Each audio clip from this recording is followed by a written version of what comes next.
Bien-aimés frères et sœurs, vous connaîtrez la vérité et la vérité vous affranchira. Ça, c'est pas moi qui le dis, c'est la Bible qui le dit. Mais moi, je vous dis mieux. Vous connaîtrez la vérité historique, notamment celle de vos ancêtres kémites, et vous aurez une vision globale de ce que c'est que la vraie souveraineté politique. J'ajoute, vous reviendrez à la spiritualité africaine ancestrale et vous comprendrez les enjeux de l'indépendance économique. Et pour terminer, vous accepterez votre identité culturelle kémite et vous obtiendrez deux choses. La première, c'est la paix. La seconde, c'est le développement, à une condition. L'unité de toute l'Afrique noire, l'unité de tous les Noirs du monde entier. Otep à tous, bienvenue sur la chaîne des panafricanistes par essence, par conviction et par excellence. Celle des citoyens kémites par nécessité et obligation de combat. Nous sommes une chaîne qui n'est guidée que par nos ancêtres et rien que par les ancêtres qui appartiennent à l'égrégore du monde noir. Par conséquent, nous ne croyons en aucun Dieu venu de l'étranger. Toutefois, cette vidéo n'est aucunement destinée à inciter à la haine ou à la violence, car nous menons un combat qui est d'abord et avant tout spirituel, intellectuel et démocratique. Ensuite, il est politique, géopolitique et géostratégique. Contre l'impérialisme, le colonialisme, le néocolonialisme et l'endocolonial, qui sont tous qualifiés de crimes contre l'humanité. Nous menons ce combat sur la base du principe fondamental que nous avons hérité de nos ancêtres kémites, qui est celui de la Mahat, c'est-à-dire solidarité, vérité et justice. Vous êtes donc en droit de connaître la vérité et nous avons l'obligation de vous dire la vérité, rien que la vérité, afin que justice soit rendue au continent africain. Et ça, c'est notre modeste contribution dans cette noble lutte en faveur de la souveraineté, la dignité, la solidarité et l'unité africaine. C'est exactement ça que nous appelons le panafricanisme. Bien-aimés frères et sœurs, depuis quelques jours, la France a décidé de demander à ses ressortissants de quitter le Mali et le Burkina Faso. Nous allons essayer de comprendre qu'est-ce qui se passe. Pourquoi la France demande maintenant à ses ressortissants de quitter le Mali et le Burkina Faso. Pourquoi c'est seulement le Mali et le Burkina Faso?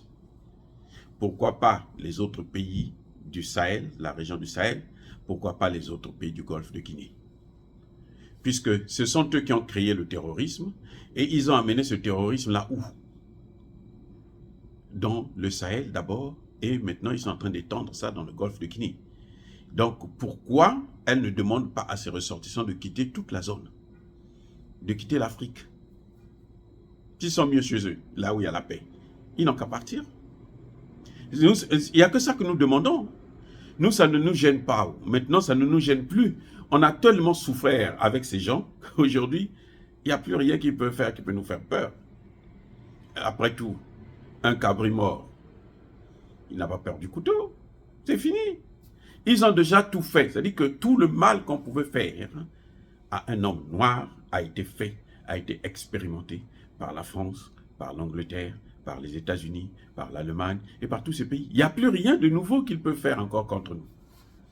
Tout ce qu'ils ont à faire contre nous, ils l'ont déjà fait, ils l'ont déjà prouvé, ils l'ont déjà démontré, ils l'ont déjà appliqué. Donc, nous n'avons plus rien à craindre. Mais pourquoi ils limitent ces gens seulement dans 2 pays? Ils ont ajouté le Niger. Bon, ils savent, le Niger, ce sont eux qui occupent le Niger. Les terroristes qui viennent au Niger, là, qui sont en train de créer une base militaire au Niger, mais ce sont des terroristes, les amis des Français et des Américains. C'est leurs amis. Et ils sont des vendeurs de terroristes. Ce sont des mercenaires, des terroristes. Donc, eux, c'est leur boulot. C'est-à-dire que eux, ce qu'ils savent faire, c'est détruire l'Afrique. C'est martyriser les Africains. C'est piller l'Afrique. La seule chose qu'ils savent faire dans le monde. C'est pour ça qu'ils ont échoué partout. Et on est en train de le voir, ils sont en train d'échouer en Russie. Et qu'ils voulaient morceler parce qu'ils croyaient que la Russie c'était l'Afrique. Qu'on pouvait aussi facilement couper en mini morceaux et puis se le partager. Ou se la partager. Donc, s'ils le font aujourd'hui, c'est parce qu'il y a anguille sous roche. Il y a quelque chose qui est là. Ce quelque chose, c'est quoi? c'est qu'ils veulent faire une guerre. Ils veulent une guerre ouverte contre le Mali et contre le Burkina Faso. Parce que l'exemple malien est en train de plus en plus de s'étendre. Ça s'est étendu au Burkina Faso. Et maintenant, il y a 2 grands pays qui le font. Ça, c'est... bon, le Centrafrique l'avait déjà fait. Ils ont perdu aussi. Et petit à petit, on est en train de voir que même le Niger est contaminé. Pourquoi Sanko a des problèmes au Sénégal? C'est à cause du même phénomène. Donc, pour eux, il faut arrêter cette hémorragie-là avant que ça ne soit trop tard, avant que ça gagne la moitié du continent africain ou une dizaine de pays africains. Parce qu'après là, ils vont tomber en cascade. Donc, il faut trouver tous les prétextes possibles pour faire la guerre. Et cette fois-ci, je ne suis pas sûr qu'ils chercheront à passer par le Conseil de sécurité. Parce que s'ils passent par le Conseil de sécurité de l'ONU, il y aura le veto chinois, il y aura le veto russe. Qui les empêcheraient plutôt de faire du Mali, du Burkina Faso, ce qu'ils ont fait de la Libye. Vous allez me dire qu'en Libye, ils n'avaient pas eu l'accord. Non, en Libye, ils avaient eu l'accord partiel. C'est-à-dire que le Conseil de sécurité avait autorisé aux forces de l'OTAN d'intervenir pour protéger une ville, Benghazi. Et ils sont venus détruire tout le pays. Alors ça, c'est clair. Et puis maintenant, ils volent le pétrole. Ils gèrent le pétrole. Ils ont volé l'or de Kadhafi. Ils gèrent tout l'or de Kadhafi. Ils n'ont plus rien à perdre. Ils ont tout gagné. C'est ce qu'ils sont en train de faire. La France est en train de jouer gros. Parce que les Français sont menacés aussi par les Américains. Et que ce serait pour eux une occasion de se donner encore de la place en disant aux Américains, voilà, nous on a repris le contrôle du Mali, du Burkina Faso, donc maintenant on peut travailler ensemble. Ça, c'est dans leur tête, hein, parce que, vous savez, il faut rentrer dans leur tête pour comprendre ce qu'ils sont en train de préparer. Et tous les prétextes sont possibles. Eh oui, les Français de ce côté, ils peuvent tuer des Français pour trouver un prétexte d'intervenir au Mali. Directement. Qu'est-ce qui s'est passé en Côte d'Ivoire? Chirac autorise l'assassinat de 9 militaires. 9 militaires français. Eh oui, des avions que eux-mêmes ils ont commandés, montent en l'air et puis tirent, bombardent la base militaire française. Elle fait 9 morts.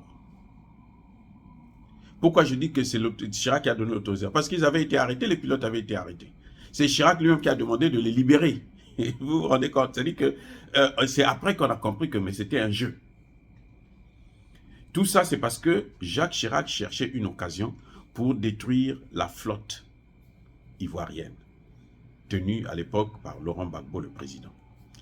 Donc, il a tué 9 Français, il a fait tuer 9 Français, un criminel, un génocidaire, et il a trouvé la raison, il a accusé Gbagbo, qui n'était pour rien dans cette affaire, et il dit, bon, voilà, maintenant que vous avez tué, nous, on doit détruire vos avions militaires. C'est comme ça qu'il a fait pour détruire les avions militaires de la Côte d'Ivoire. Et ils chercheront le même type de prétexte pour faire la guerre au Mali, pour faire la guerre au Burkina Faso. Le problème qui se passe aujourd'hui, c'est que le Mali, ils ont constaté que le Mali a un équipement aujourd'hui de renseignement très perfectionné qui peut permettre même de savoir quels sont les équipements militaires qui se trouvent dans un avion civil. Quand Air France vient là, le Mali peut savoir s'il y a des armes à l'intérieur. L'information, c'est ça le problème. C'est ça qui les embête actuellement. Le Mali est hyper équipé et que si la France déclenche une guerre, elle peut même être humiliée, mais alors, et sa chute va se précipiter sur l'ensemble du continent africain. Ah oui, c'est vrai qu'elle sera soutenue fortement par les Américains, mais on le voit aujourd'hui, ils sont en train d'échouer en Ukraine. 51 États, 51 pays, hein, contre la Russie seule. Ils sont en train d'échouer. Donc, ils ne sont pas des dieux.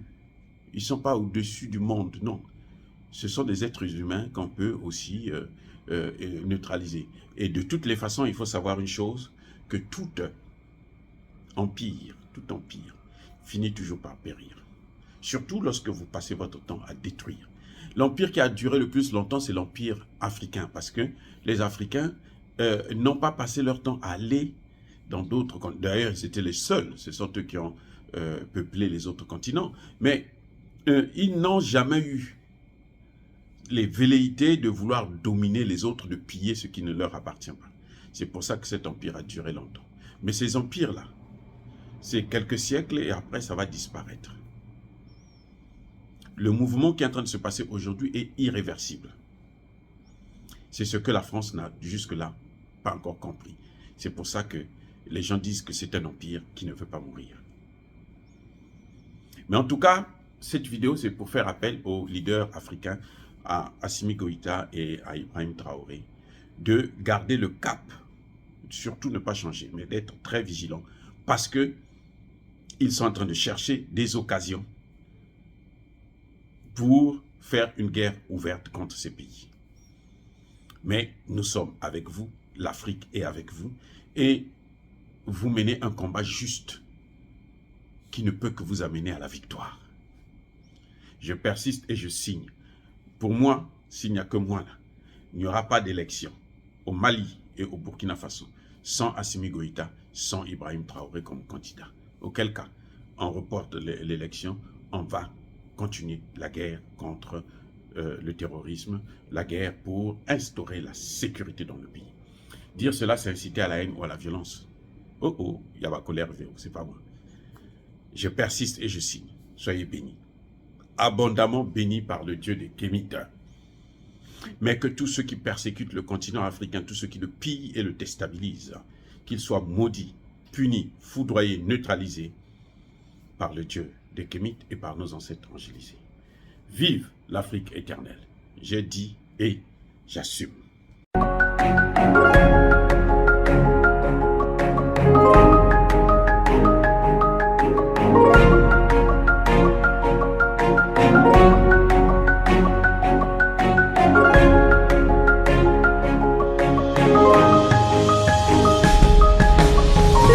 Eux, ils marchent par la foi et non par la vue.